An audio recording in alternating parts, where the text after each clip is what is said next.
My name is Sumayya and I attended the Year of Knowledge.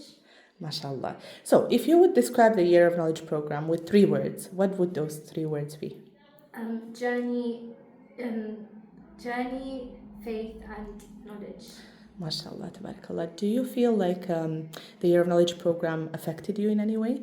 Yeah, it really allowed me to gain lots of knowledge, and I felt closer to my Deen, and I built a closer connection with Allah through doing the Year of Knowledge.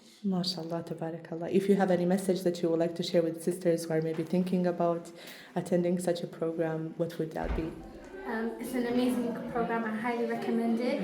It really changes your connection with your Deen, and as a young person, it really helps me establish my core values and my roots, and it really allowed me to learn a lot about my Deen, and yeah. MashaAllah, tabarakallah. Jazakallah khairan, sisters. Assalamu alaikum.